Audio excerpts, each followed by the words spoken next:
आज गांधी जयंती है और गांधी जयंती के मौके पर इंडिया गठबंधन की तरफ से एक बड़ा मास्टर स्ट्रोक चल दिया गया है और इस मास्टर स्ट्रोक के बाद में नरेंद्र मोदी पूरी तरह से बैकफुट पर आ गए हैं। और अभी तो नरेंद्र मोदी जो है वो ऐसी चक्रव्यूह में धीरे धीरे फंसते चले जाएंगे, ऐसी चक्रव्यूह में फंसते चले जाएंगे कि इससे बचने का रास्ता जो है वो चुनाव आ जाएगा लेकिन मिल नहीं पाएगा। आज बिहार की सरकार ने जातीय जनगणना के आंकड़े जारी कर दिए हैं। किस धर्म के कितने लोग हैं, किस जाति के कितने लोग हैं, यह अब सरकार ने सार्वजनिक कर दिया है। इंडिया गठबंधन में जितने भी चेहरे हैं, तमाम चेहरे इसके पक्ष में हैं और दूसरी तरफ मोदी सरकार के साथ में जो भी बड़े चेहरे हैं, चाहे वो ओम प्रकाश राजभर हो, अठावले हो, जीतन राम मांझी हो, पासवान हो, शिंदे हो, अजीत पवार हो, हर किसी को जातीय जनगणना पर समर्थन करना ही पड़ेगा। चाहते हुए भी इसका विरोध नहीं कर पाएंगे। बिहार सरकार ने आज आंकड़े सार्वजनिक कर दिए हैं। बिहार में 36% अत्यंत पिछड़ा, 27% पिछड़ा वर्ग, सरकार ने जारी किए जातीय जनगणना के आंकड़े। 2,83,44,000 परिवार, 2,83,44,000 परिवार यानी करीब करीब 3 करोड़ परिवार हैं। और इन 3 करोड़ परिवारों में कितने हिंदू हैं, कितने मुस्लिम हैं, कितने यादव हैं, कितने दलित हैं, कितने सवर्ण जाति है, सबका एक एक करके पूरा ब्यौरा जो है मैं आपको बताता हूं। पूरा का पूरा जो है ब्यौरा आप देखिए कि किस वर्ग का जो है वो कितना जो है वो प्रतिनिधित्व है। हिंदू कितने हैं, मुस्लिम कितने हैं, ईसाई कितने हैं, सिख कितने हैं, उसके बाद में पिछड़ा कितना है, अत्यंत पिछड़ा कितना है, अनुसूचित जाति कितनी है, अनुसूचित जनजाति कितनी है, और इसके साथ साथ जो है वो मैं आपको दिखाऊंगा कि यादव कितने हैं, रविदास कितने हैं, ब्राह्मण कितने हैं, राजपूत कितने हैं, भूमियार कितने हैं, कुर्मी, बनिया, कायस्थ कितने हैं। ये सारे आंकड़े जो है वो देखने लायक हैं।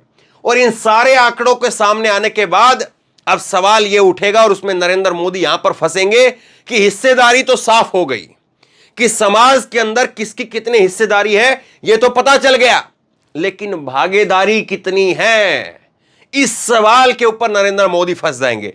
आंकड़े मैं दिखाऊं उससे पहले बिहार के मुख्यमंत्री नीतीश कुमार ने क्या कहा है, लालू प्रसाद यादव ने क्या कहा है, वो आपको सुनाता हूं और उसके बाद में आंकड़ों पर बात करेंगे।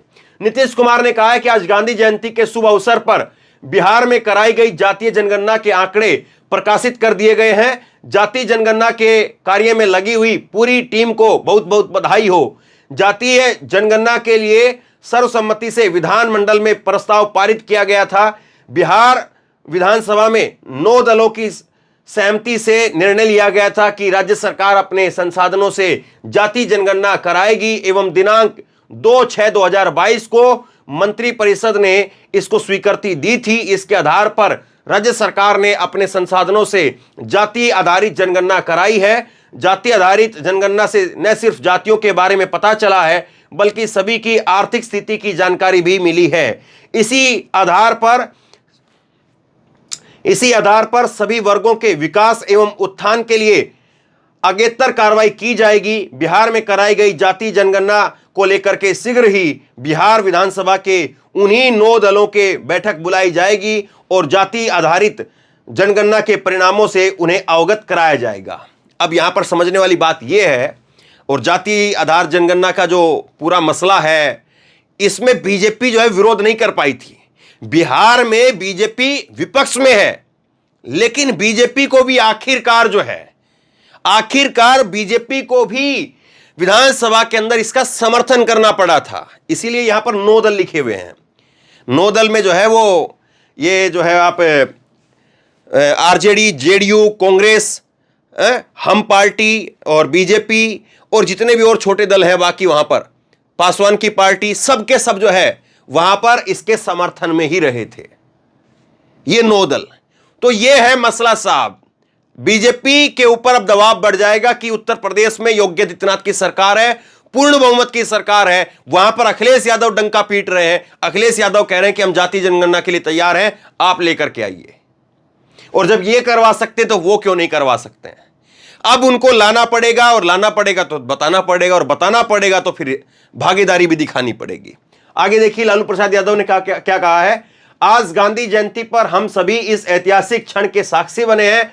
भाजपा की तमाम साजिशों कानूनी अड़चनों और तमाम साजिशों के बावजूद आज बिहार सरकार ने जाति आधारित सर्वे जारी कर दिया है। ये आंकड़े वंचितों, उपेक्षितों और गरीबों के सुनिश्चित विकास और प्रगति के लिए समग्र योजना बनाने और आबादी के अनुपात में वंचित समूहों को प्रतिनिधित्व देने में देश के लिए एक उदाहरण स्थापित करेंगे। यह लालू प्रसाद यादव की तरफ से कहा गया। अब मैं आपको सीधे तौर पर आंकड़े बताता हूं। आंकड़े क्या है? 13 करोड़ 7 लाख से ज्यादा बिहार की आबादी है। यह निकल करके सामने आया पहला आंकड़ा कि बिहार की कुल आबादी जो है वो 13 करोड़ 7 लाख से ज्यादा है। यह बिहार की आबादी। उसके बाद में करीब 22 करोड़ की आबादी जो है वो बताई जाती है उत्तर प्रदेश की, और दिल्ली को अगर आप मिला करके देखेंगे तो दिल्ली जो है वो, दिल्ली जैसे 7 जो है वो राज्य बन जाए, दिल्ली की 2 करोड़ के आसपास बताई जाती है। तो पूरे बिहार की आबादी ये है। अब सुनिए आगे इसमें। अपर मुख्य सचिव विवेक सिंह ने कहा कि बिहार राज्य में हुई गणना के अनुसार पूरे प्रदेश की संख्या 13 करोड़ 7 लाख 25,310 पाई गई है। इसमें बिहार के बाहर में रहने वाले लोगों की संख्या 53,72,022 है। बिहार राज्य में रहने वाले की कुल जनसंख्या 12 करोड़ 53,53,288 है। तो 53 लाख लोग जो है वो बिहार से बाहर रहते हैं और 12.5 लाख लोग जो है वो बिहार के अंदर रहते हैं। तो 12.5 करोड़, माफ कीजिए, 53 लाख लोग जो है बिहार से बाहर रहते हैं और 12.5 करोड़ लोग जो है वो बिहार के अंदर रहते हैं। तो कुल मिलाकर के 13 करोड़ 7 लाख की आबादी है। इनमें पुरुषों की संख्या 6 करोड़ 41 लाख 31,990 है, जबकि महिलाओं की संख्या 6 करोड़ 11 लाख 38,460 है। अन्य की संख्या 82,836 पाई गई है। गणना के अनुसार 1000 पुरुषों पर 953 महिलाएं हैं। इनमें पूरे बिहार में कुल 2 करोड़ 83 लाख 44,000 परिवार है। तो करीब करीब 3 करोड़ परिवार है। 3 करोड़ परिवारों के अंदर जो है पुरुष जो है वो 6 करोड़ है और महिलाएं जो है उनकी भी आबादी 6 करोड़ है। और अगर अनुपात को देखें, 1000 पुरुषों के ऊपर जो है 953 महिलाएं हैं। तो जो लैंगिक जो अनुपात होता है वो भी थोड़ा जो है कमजोर है, लेकिन फिर भी ठीक कहा जा सकता है। अब इसके बाद में धर्म के हिसाब से अगर आप देखेंगे तो बिहार में किस धर्म की कितनी आबादी है ये इंपॉर्टेंट है, क्योंकि यहीं से सारा खेल जो है शुरू होता है। और ये खेल जो है मैं आपको धीरे धीरे करके पूरा समझाने की कोशिश करूंगा। इसको पूरा समझिए। और यही सबसे दिलचस्प आंकड़ा जो है वो जातीय जनगणना का है। सुनिए जरा। बिहार में कुल जो है वो हिंदुओं की आबादी 81 पॉइंट जो है वो 99%, यानी करीब करीब 82% जो है वो बिहार में हिंदू है। मुस्लिम 17.8%, यानी करीब करीब 18% के करीब जो है वो मुसलमान है। ईसाई जो है वो 00.57 है। सिख भी 00.1 है। बौद्ध भी 0.085 है। जैन जो है वो 0.009 है। अन्य जो है 0.1 है। कोई धर्म नहीं है जो अपने आप को जो है वो धर्मनिरपेक्ष मानते हैं, वो नास्तिक मानते हैं, उसमें 00.16 है। तो ये बिहार का है। यानी कुल मिलाकर के जो है वो 1% के आसपास की जो आबादी है वो सारी है। बाकी जो है वो 82% के आसपास हिंदू हैं और 18% के आसपास जो है वो मुसलमान है। ये कुल मिलाकर के जातीय आधार पर, अगर धर्म के आधार पर अगर आप देखेंगे तो ये मामला निकल करके आता है। अब इसमें देखिए, जो अगर कैटेगरी के हिसाब से अगर आप देखेंगे तो कैटेगरी के हिसाब से देखिए, अति पिछड़ा वर्ग जो है वो 36% है। पिछड़ा वर्ग जो है वो 27% है। अनुसूचित जाति जो है वो 19% है और अनुसूचित जनजाति जो है वो 1% है और सामान्य जो है वो 15% है। ये सारा सबसे बड़ा खेल है। सामान्य 15% है।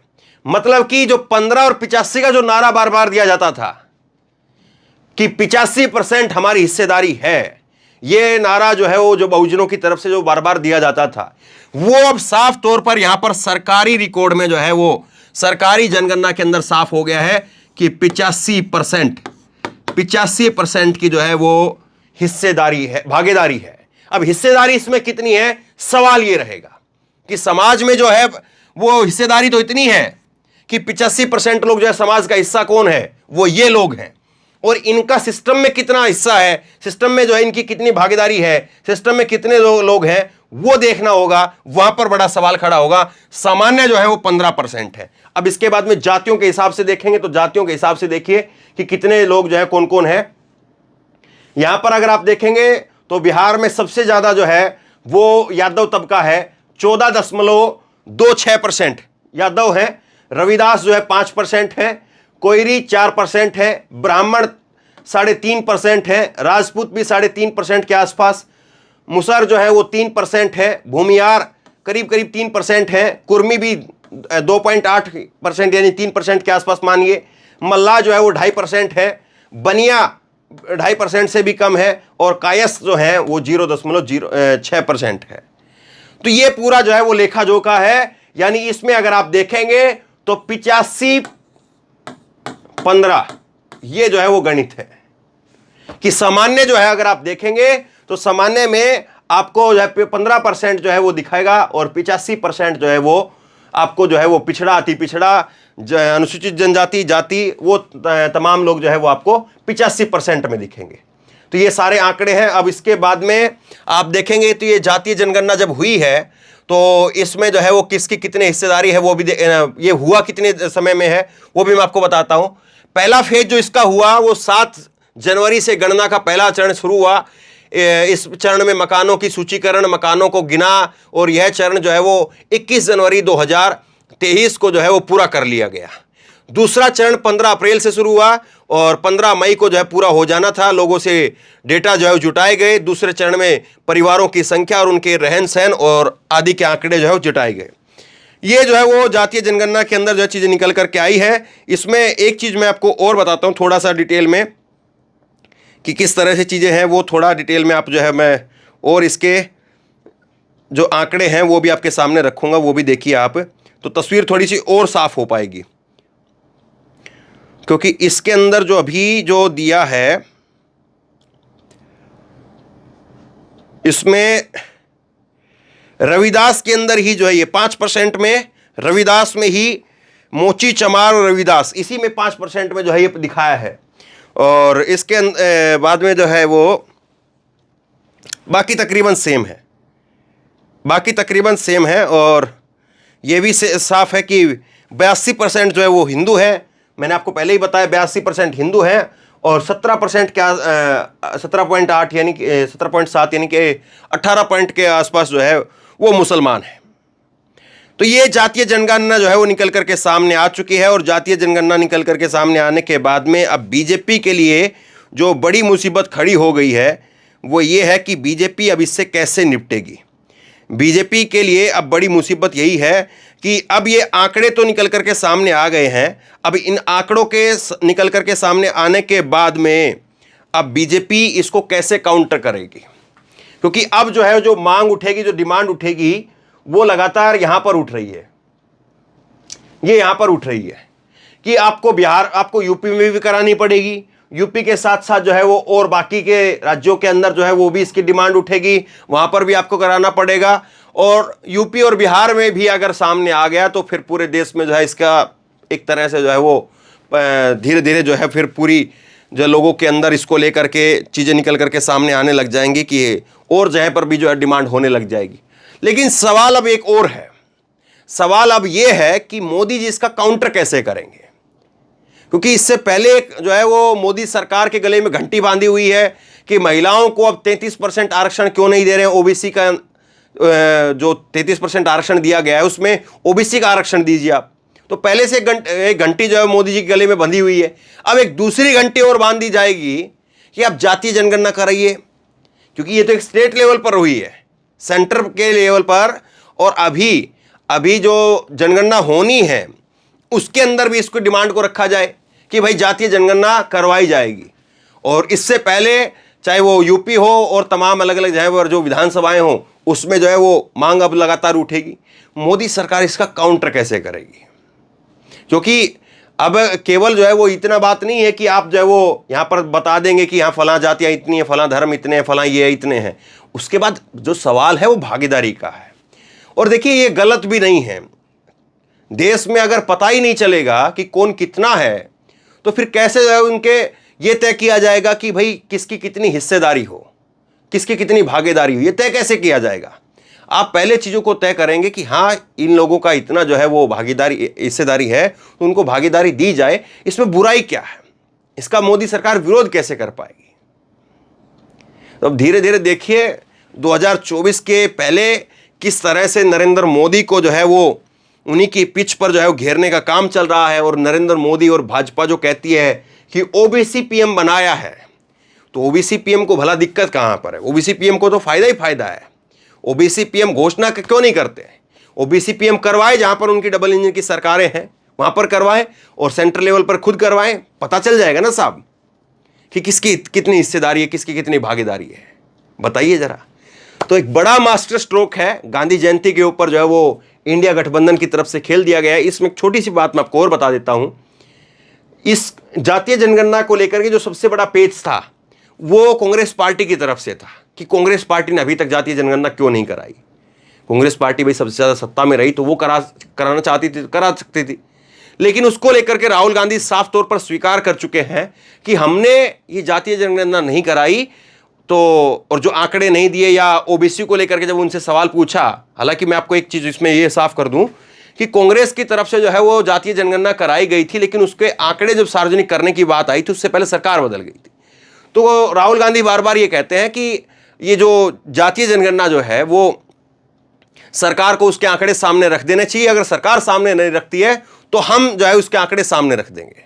और जब उनसे सवाल पूछा गया कि आप लोगों ने क्यों नहीं दिया, ये महिलाओं के जब ओबीसी का जब सवाल पूछा गया कि आपने महिलाओं को ओबीसी का आरक्षण क्यों नहीं दिया, जो आप 33% आरक्षण देने की बात कर रहे थे, तो राहुल गांधी ने उसमें स्वीकार कर लिया कि हमने नहीं दिया, हमने बहुत बड़ी गलती की, हमारी 100% उसको लेकर के हमारा पछतावा है कि हमने ऐसा क्यों नहीं किया। अब जो व्यक्ति 100% किसी चीज को स्वीकार कर ले तो उससे आगे बहस कहां पर रह जाती है। और अभी जो है वो कांग्रेस पार्टी इस मुद्दे पर पूरी तरह से जो है वो साथ में है ही। तो कुल मिलाकर के ममता बनर्जी का थोड़ा बहुत स्टैंड इसको लेकर के रहता है, लेकिन जब चारों तरफ से माहौल बनेगा, जब एक ही जगह पर सारी चीजें हो रही हैं, तो ये जो मामला है ये तो उठ जाएगा। और जब ये मामला उठ जाएगा तो सोचिए मोदी सरकार के लिए कितनी मुसीबतें खड़ी हो जाएंगी। 2024 तक मोदी के सामने एक नहीं दो नहीं, ना जाने कितने ऐसे ऐसे मुद्दे हैं कि जिनको समेटते समेटते जो है वो थक जाएंगे वो, लेकिन मुद्दे सिमट नहीं पा रहे हैं क्योंकि पहले से शुरुआत हुई नहीं, पहले काम हुआ नहीं, और अब अचानक आप क्या क्या कर लेंगे। जातीय जनगणना को लेकर के आप क्या सोचते हैं? क्या वाकई सही कदम है, गलत कदम है, पहले हो जाना चाहिए था, होना ही नहीं चाहिए? आप बताइए, आपकी राय क्या है? नीचे कमेंट बॉक्स में अपनी राय लिख करके जरूर बताइए। इस वीडियो को खूब शेयर कीजिए, लोगों तक पहुंचाइए, और इसी तरह की तमाम खबरों के लिए ऑनलाइन न्यूज इंडिया को सब्सक्राइब कीजिए। साथ में जो बेल आइकन है घंटी उसको जरूर दबाइए, ताकि जैसे कोई खबर अपलोड करें उसकी नोटिफिकेशन सीधे सबसे पहले आपको मिल सके। और अगर ये वीडियो फेसबुक पर देख रहे हैं तो फेसबुक पर हमारे पेज को लाइक कीजिए, फॉलो कीजिए और इस खबर को शेयर कीजिए। धन्यवाद।